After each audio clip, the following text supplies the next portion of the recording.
నాటక రంగంలో ప్రసిద్ధి చెందిన వ్యక్తి, పద్యానికి పట్టాభిషేకం చేసిన మహనీయుడు పేసపాటి నరసింహమూర్తి. పేసపాటి నరసింహమూర్తిపై ప్రత్యేక కథనం.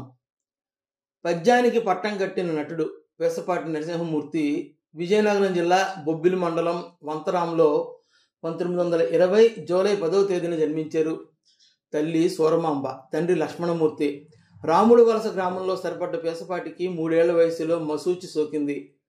బాల్యంలోనే తల్లిదండ్రులు మరణించారు. అందువల్ల పినతండ్రి వద్ద పెరిగారు.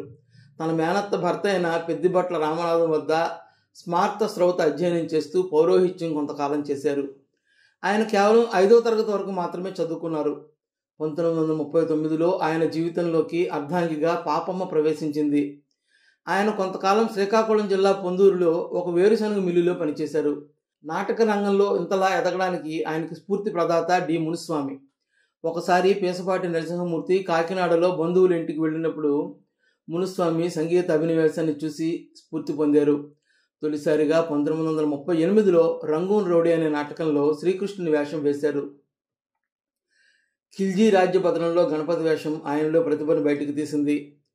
ఆయన నట జీవితంలో శ్రీకృష్ణుడు, శ్రీరాముడు, అర్జునుడు, హరిశ్చంద్రుడు, బుద్ధుడు, నారదుడు, నక్షత్రకుడు, బాహుకుడు తదితర పాత్రలను పోషించారు.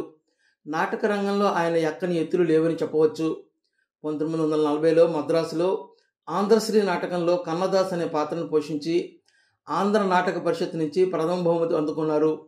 1949లో గుంటూరులో పాండవోద్యోగ విజయాలు అనే నాటకంలో శ్రీకృష్ణుని పాత్ర పోషించి చెల్లపిళ్ళ వెంకట శాస్త్రి చేతుల మీదుగా ప్రథమ బహుమతి అందుకున్నారు. అదే ఏడాది టంగుటూరి ప్రకాశం చేతుల మీదుగా సువర్ణ నటరాజు విగ్రహాన్ని కైవసం చేసుకున్నారు. ఆ ఏడాదే నరసరావుపేటలో సువర్ణ ఘంటా కంకణాన్ని చేజిక్కించుకున్నారు. 1950లో విజయనగరంలో బంగారు కిరీటం, బంగారు సుదర్శన చక్రం స్వీకరించారు. 1957లో తొలిసారి, 1972లో మలిసారి రాష్ట్ర సంగీత నాటక అకాడమీకి సభ్యునిగా ఎంపికయ్యారు. 1958లో స్థానం నరసింహారావు చేతుల మీదుగా సుదర్శన చక్రాన్ని బహుమతిగా పొందారు. 1959లో సాలూరులో సింహతలాటాన్ని స్వీకరించారు. 1961లో దామోదరం సంజీవయ్య చేతుల మీదుగా పాలకొండలో ఘన సన్మానాన్ని పొందారు. 1968లో స్థానం నరసింహారావు చేతుల మీదుగా గండపెండేరం స్వీకరించారు. గుంటూరులో నట విద్యాధర అనే బిరుదు ప్రదానం చేయబడింది. 1975లో విశాఖపట్నంలో తెన్నేటి విశ్వనాథం చేతుల మీదుగా గండపెండేరం, వజ్రాల ఉంగరం బహుకరించబడమే కాక నట సమ్రాట్ అనే బిరుదు ప్రదానం చేయబడింది. 1975లో మద్రాసులో సువర్ణ కంకణం బహుకరించబడింది.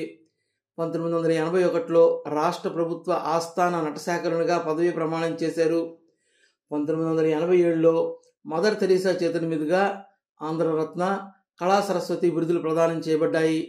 ఆ ఏడాది అప్పటి ఉపరాష్ట్రపతి వెంకటరామన్ చేతుల మీదుగా ఒరిస్సాలో కేంద్ర సంగీత నాటక అకాడమీ వారిచే సన్మానం జరిగింది. ఆ ఏడాది అప్పటి రాష్ట్ర ముఖ్యమంత్రి ఎన్టీఆర్ చేతుల మీదుగా సన్మానం పొందారు. 1991లో అప్పటి ముఖ్యమంత్రి నేదురుమల్లి జనార్దన్ రెడ్డి చేతుల మీదుగా సత్కరించబడ్డారు. 1992లో న్యూయార్క్లో శిరోమణి అవార్డు పొందారు. 1992లో తెలుగు విశ్వవిద్యాలయం నుంచి సన్మానం స్వీకరించారు. 1983లో ఆంధ్ర యూనివర్సిటీ నుంచి గౌరవ డాక్టరేట్ కళాప్రపూర్ణ అందుకున్నారు. ఆయనకు ఒక కుమార్తె, 2 కుమారులు ఉన్నారు. 2007 సెప్టెంబర్ 28వ తేదీన తుదిశ్వాస విడిచారు.